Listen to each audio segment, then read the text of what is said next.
జిల్లా కలెక్టర్ జిల్లా వైద్యాధికారి ఆదేశాల మేరకు కస్తూర్బా బాలికల హాస్టల్లో వైద్య శిబిరం నిర్వహించడం జరిగిందని చిన్నశంకరంపేట మండల వైద్యాధికారి సాయి సింధు తెలిపారు.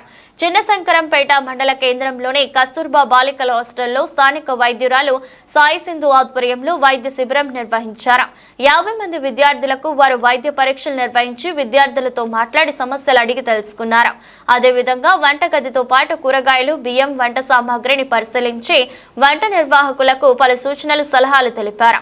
అనంతరం మాట్లాడుతూ మండల కేంద్రంలోని కస్తూర్బా బాలికల హాస్టల్లో జిల్లా కలెక్టర్ రాహుల్ రాజ్, జిల్లా వైద్య అధికారి శ్రీరామ్ ఆదేశాల మేరకు విద్యార్థులకు వైద్య శిబిరం ఏర్పాటు చేసి 50 మంది విద్యార్థులకు వైద్య పరీక్షలు నిర్వహించి మందులు ఇవ్వటం జరిగిందని, చలికాలం సందర్భంగా వారికి దురద సమస్య ఉన్నందున మందులు ఇవ్వటం జరిగిందని ఆమె తెలిపారు.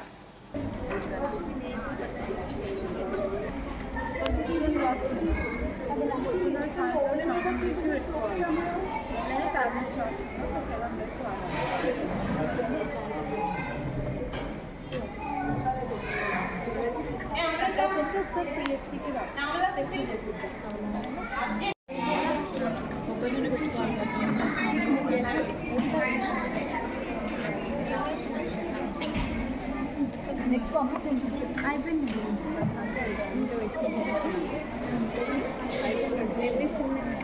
అంతే అండి. అమ్మాయి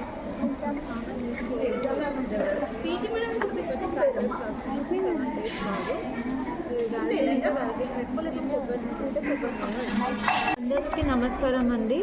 ఈరోజు కలెక్టర్ గారి ఆదేశాల మేరకు అలాగే డిఎంహెచ్ఓ సార్ ఆదేశాల మేరకు కేజీబీవీ గర్ల్స్ హాస్టల్లో శంకరంపేట మండలంలోని కేజీబీవీ గర్ల్స్ హాస్టల్లో క్యాంప్ పెట్టడం జరిగింది, హెల్త్ క్యాంపు. ఇక్కడ చాలామంది పిల్లలు అంటే దురద వల్ల సఫర్ అవుతున్నారు. చలికాలంలో కొంచెం దురద ఎక్కువ ఉంటుంది కాబట్టి దానివల్ల సఫర్ అవుతున్నారు. దానికి మెడిసిన్స్ ఇవ్వడం జరిగింది. ప్రతి ఒక్క అమ్మాయికి ఎవరికి ప్రాబ్లమ్స్ ఉన్నాయో వాళ్ళకి మెడికేషన్ ఇవ్వడం జరిగింది. అలాగే కిచెన్ కూడా వెరిఫై చేయడం జరిగింది. కిచెన్ కూడా చాలా అంటే క్లెన్లీనెస్గా ఉంది, నీట్గా ఉంది. అంతా ఈరోజు ఆల్మోస్ట్ ఒక 50 మెంబర్స్ పిల్లల్ని ఇప్పటివరకు చూడడం జరిగింది.